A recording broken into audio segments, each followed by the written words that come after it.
Rimuru POV. After an uneventful morning, Iruma and I begin walking. Unfortunately, I can't fly or teleport there because of the blue-haired boy next to me, to Babel's for our first day. He doesn't look very enthusiastic about going there, though. The kid's probably still scared about getting eaten or something. Hey, is something wrong? No, of course not. I'm fine. I raise an eyebrow at him, not convinced in the slightest. Even without Seal's help, I can tell he's full of crap. I know something's bothering you. Is this about what happened yesterday? Are concerned about all the attention we got? Well, yeah, I guess. Just because more eyes are pointed in our direction doesn't necessarily mean you're in more danger. The performance on the stage, the fight from yesterday, and making the head of the class your servant, all of those things will give you a reputation that will keep you safe in the long run. Plus, you have a trusty demon lord watching your back. I promise to keep you safe, and I don't break promises. I say with a confident smile, pointing at my chest with my thumbs. But didn't you promise not to hurt students and then went and beat one up right after? Iruma asks, instantly shattering my confident demeanor. That was self-defense, it doesn't count. I snap back, irritated that I was just called out like that right after sounding so cool. Iruma chuckles a bit in response to my outburst. Hey, don't laugh. Whatever, I guess it is the job of little brothers to be annoying. I know that from personal experience. I say to get back at him for laughing at me. We are supposed to be twins, so don't call me your little brother, he insists. Yeah, but in reality, I'm still much older than you, just accept it. You sure don't act like it though. Iruma mutters under his breath. What was that? If you have something else to say, just say it. I say, having already heard what he said with my heightened senses. Nothing. That's what I thought. At least our little sibling spat seems to have taken Iruma's mind off of his worries. He appears to be in a much better mood now. We finally arrive at the main gate of the school. The walk there seemed to take forever. Over the years, I've gotten pretty accustomed to flying or instantly teleporting everywhere, unless it was just a short distance. All the tedious walking I just went through has put me in a sour mood. I then spot a familiar pink-haired, pretty boy on the other side of the gate. He's scanning the crowd of students with his eyes, probably looking for somebody. It turns out that somebody happens to be Iruma and myself. Once he notices us, he rushes up to us wearing a pleased expression. Good morning, masters. Hi, Asmodeus, I say flatly. Hello, Asmodeus. Iruma sputters out, clearly still a little nervous around this guy. Feel free to just call me Az. Do you both want me to carry your bags? I thought I told him to only serve Iruma. I guess he didn't listen. Whatever. Nah, I can carry my own bag. Thanks, I say bluntly, mildly annoyed. I can carry my own too, Az. Thank you for offering though. Iruma politely turns him down. I hear other students around us commenting about how we made the head of the class our servant. Some of them sound surprised, others jealous, and the rest impressed. Once again, Iruma seems uncomfortable with all the attention we're getting. Masters, are you excited for the familiar summoning ritual? Asmodeus inquires enthusiastically. Familiar summoning? Iruma asks, sounding puzzled.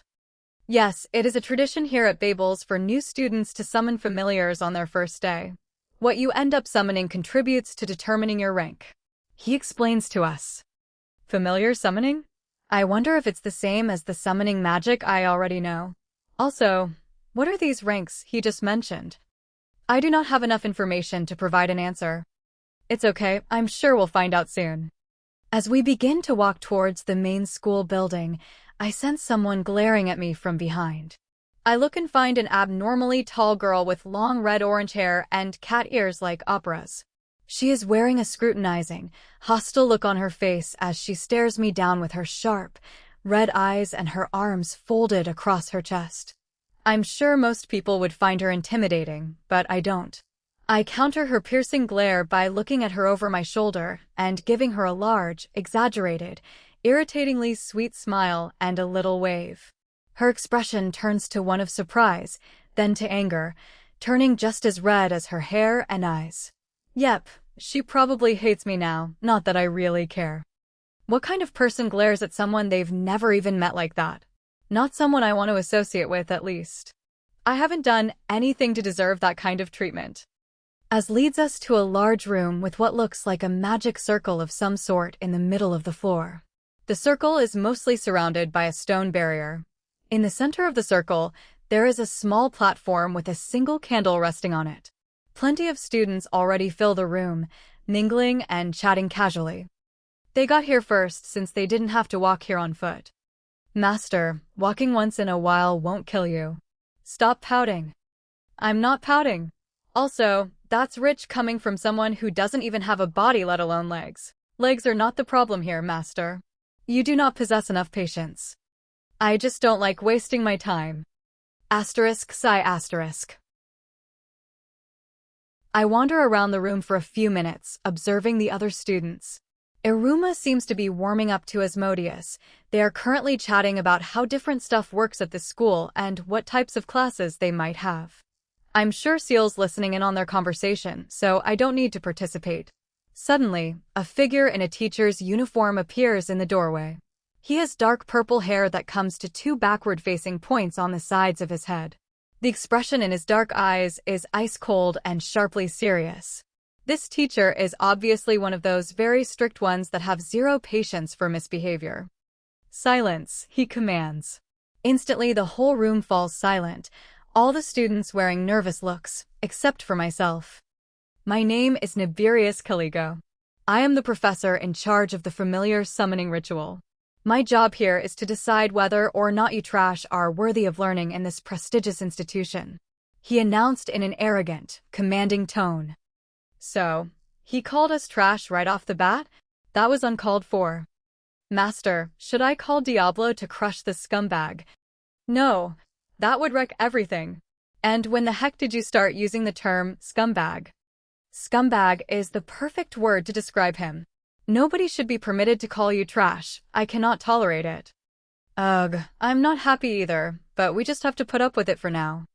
I hear Asmodeus offer to burn him to ash for calling Iruma and myself trash, but before I can, Iruma shoots his idea down immediately.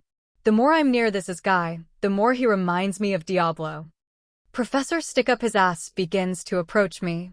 His expression shows he probably doesn't like me very much. Now standing directly in front of me, he leans forward and gets right up in my face, his inches from mine. Even with him looming over me, I maintain a calm expression. I'm staring him directly in the eyes, unaffected by his intimidation tactics. I do not tolerate students who cause chaos. For example, ones who use their grandfather's influence to hijack the entrance ceremony and perform a hazardous display of magic without permission. And especially ones who start a fight with another student on the same day. Such people deserve to be expelled from this school immediately. Caligo states in an icy tone. I let out a very slight smirk in response to that last part. I couldn't help myself. This guy thinking that he could intimidate me was just too funny. I could tell by his eye twitching that that little slip in my expression pissed him off, big time. I found this even funnier. I had to try really hard not to burst out laughing right in his face. I tried my best, but I couldn't help but grin and let out a little chuckle. I hear many whispers from the other students. They seem impressed with me. Caligo backs away from me, a vein popping up on his forehead. He looks like he's gonna have an aneurysm with how fuming mad he is. Caligo gives me a glare that would be attempted murder if looks could kill, before turning back towards the other students, regaining some of his composure. Clears his throat. To put it in short, students who do not meet my expectations will be forced to withdraw from Babel's. Immediately, he announces, causing all of the students around me to start freaking out. What? He can't be serious. Oh no. What if I mess up? Silence. Caligo shouts. He pauses again before reluctantly pulling out a screen of some sort. It plays a tutorial for how to summon a familiar in an overly cutesy manner. Caligo seems to hate the thing even more than he hates me. As soon as it finishes its explanation, he throws it to the floor, smashing it to pieces. Here are the steps it laid out for us. 1. Draw a circle on a piece of parchment with your blood. 2. Enter the magic circle. 3. Burn the parchment using the candle in the center of the circle. 4. Tada. Familiar summoned. I don't have blood though. Can I even perform this ritual? Master, you can do anything. Yeah, but how can I pull this off? I suggest using Ranga. Oh yeah, he's been in my shadow this whole time. But how can he help? We will observe the other students performing the ritual, imitate its effects, and then have Ranga jump out of your shadow at the last moment to pose as your familiar. Perfect. I can always count on you, Seal. You will be using parchment pieces with my seal on them. Any cheating will be detected immediately and will result in expulsion. Caligo announces to the class, side-eyeing me specifically for some reason. Well, shit. This is not a problem, Master. He is no match for us. Are you positive we can fool that Caligo guy? He seems pretty observant. Just leave it to me, Master. Alright, let's do this. Iruma POV. My conversation with us is cut short by a scary-looking teacher entering the room. Despite how we met, Az seems like a nice guy, if not a bit too enthusiastic when it comes to helping me. I guess to a demon serving a master is a really big thing, something they take very seriously. Silence. The scary teacher shouts to get the class attention. My name is Nibirius Caligo. I am the professor in charge of the familiar summoning ritual. My job here is to decide whether or not you trash are worthy of learning in this prestigious institution. Professor Caligo, huh? I need to be really careful around him. I don't want to get on his bad side, even if I have Az and Rimuru backing me up. I watch in horror as he makes a beeline straight for Rimuru, giving me a dirty look as he passes by. He gets right up in her face only inches away, yet she's standing her ground. I do not tolerate students who cause chaos. For example, ones who use their grandfather's influence to hijack the entrance ceremony and perform a hazardous display of magic without permission. And especially ones who start a fight with another student on the same day. Such people deserve to be expelled from this school immediately. Professor Caligo says to Rimuru. At this point I'm starting to freak out because his reasons apply to me too. I don't want him going after me next. Despite how intimidating Professor Caligo is, Rimuru doesn't even look fazed. Actually, she even seems amused by this situation. What part of this could possibly be funny to you, Rimuru? I mutter to myself, exasperated at the scene playing out in front of me. Putting aside Rimuru's twisted sense of humor, it seems she's made Professor Caligo furious. I've finally concluded that no matter how much I try to blend in, she attracts tons of attention to both of us, negative and positive. I silently pray to myself that I don't get roped into any trouble caused by her. Asmodeus POV. I watch in awe as one of my new masters faces off against Professor Caligo. He has a reputation here at Babel's for being the scariest, most intimidating member of staff. Even many of the other teachers here are scared of him. It was a glorious sight to watch Rimuru stand her ground, unaffected and even entertained by his attempts to intimidate her. I hope to witness more feats like this in the future. Rimuru POV. Line up in an orderly fashion. Caligo commands. I do what he says, making sure to hang towards the back so I can observe the other students performing the ritual. Asmodeus is directly in front of me and the only person behind is Iruma. I wonder what is going to happen when he attempts the ritual? He doesn't have any magic, so we may have to intervene to help cover for him. Understood. I will use the data gathered from the other students' rituals to assist him if necessary. Perfect. I watch the other students all perform their summoning rituals. The room is now filled with an assortment of strange creatures of varying strengths, shapes, and sizes. Finally nearing the end of the line, I watch as Asmodeus summons a large, white snake thing with wings and horns. It can breathe fire and is called a gorgon snake, apparently. This familiar seems to be on a whole other level compared to the other beasts in the room. The other students and even Caligo seem impressed. Wow, you're amazing, as Iruma exclaims. Thank you for your compliment, but you and Rimuru will surely outdo me when you perform your rituals. I look forward to witnessing them. Asmodeus says with a smile. Poor Iruma looks even more nervous now that it has set such a high bar for him. I'm not worried though. Ranga is definitely much more impressive than that pet snake. It being my turn now, I approach the summoning circle with parchment in hand. Ready to do your thing, Seal? I'm counting on you. Of course, Master. All I have to do is pretend to perform the ritual and Seal will handle the rest. She even produced a liquid, made from who knows what, that resembles blood for me to smear on the parchment. I go through the motions when suddenly I am engulfed in black smoke, the same kind I use when I transform. I was informed about this ahead of time by Seal. This is to mask the fact that Ranga is hopping out of my shadow instead of forming from the smoke from the parchment burning. As the smoke clears, I see Ranga standing next to me, much smaller than his full size, maybe around 8 feet from nose to tail tip. I smile, happy to see my friend again. Hey Ranga. I'm sure Seal already briefed you on the plan, but you must not speak out loud.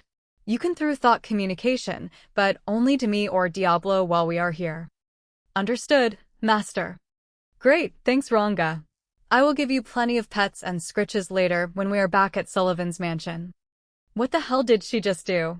That was way too much smoke, and it was a weird color. Also, I've never seen a familiar like that before. It does look strong though, so I guess we'll have to give her a passing grade at least.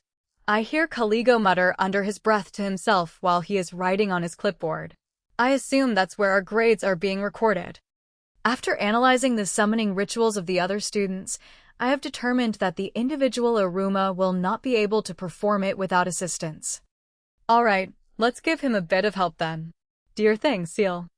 I watch Iruma slowly approach the magic circle, nervously clenching the piece of parchment in his hands.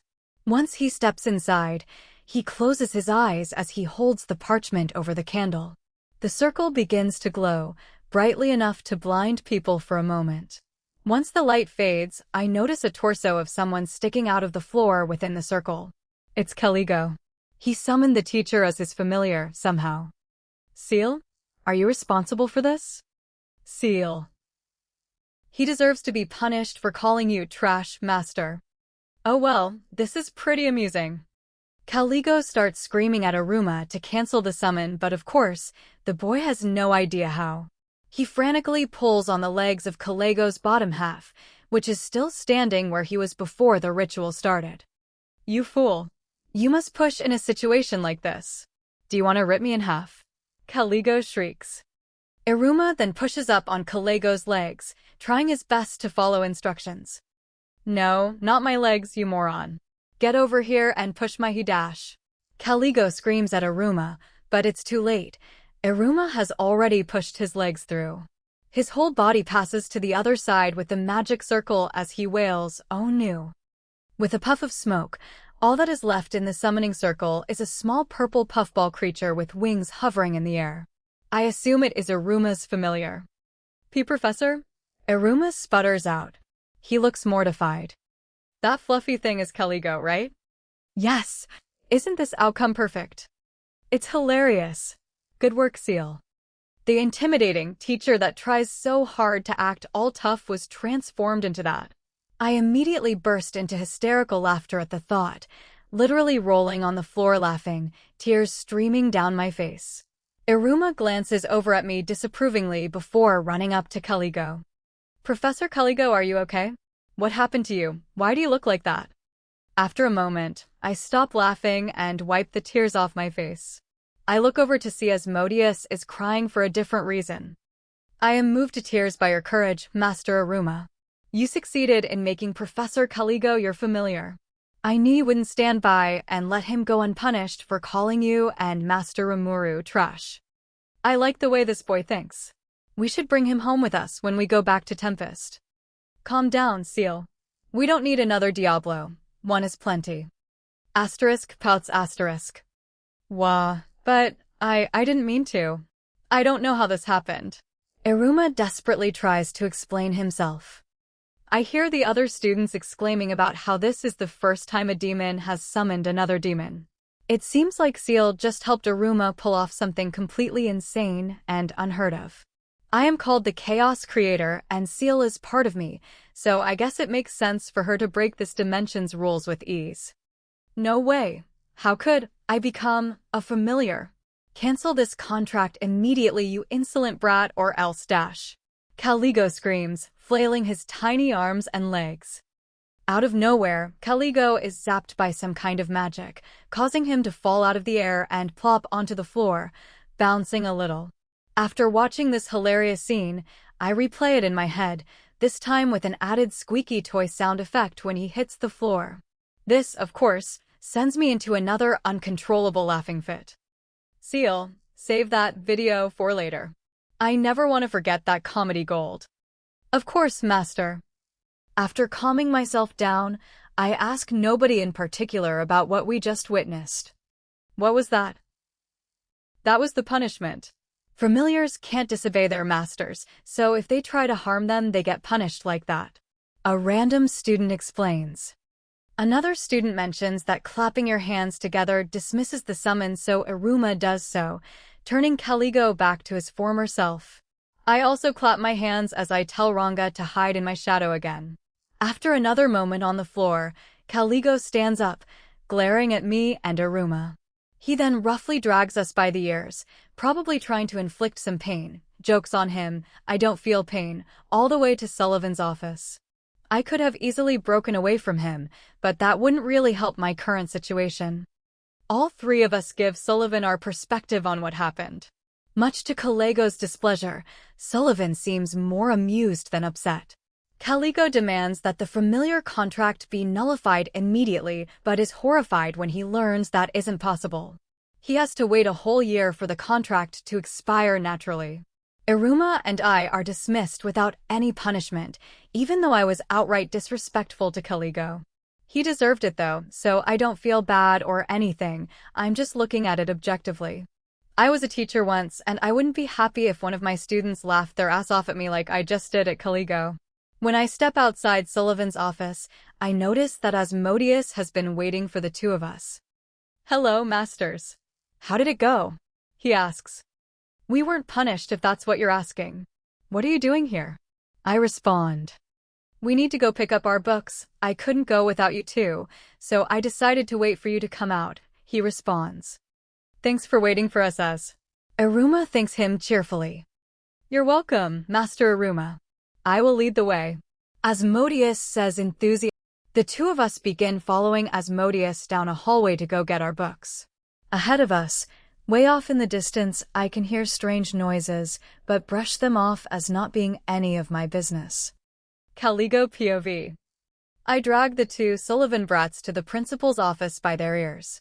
The two of them have caused me way too much trouble today to get away without some punishment. First, this Rimuru girl smiled at me while I was putting her in her place. In all of my years teaching here at Babel's, I have never had that happen before. Then, she goes and summons some unusual beast I have never seen before as her familiar. I believe she cheated somehow, but I have absolutely no proof. The magic attached to the parchment I had the students use was supposed to tip me off to anything unusual, but nothing happened when she performed her ritual. She seemed pleased with herself afterward, wearing a smile that looked just like her grandfather's. That man annoys me to no end. Then, that Iruma boy did something unthinkable. I thought he was timid compared to his twin sister, Rimuru, but then he somehow summoned me. As a familiar.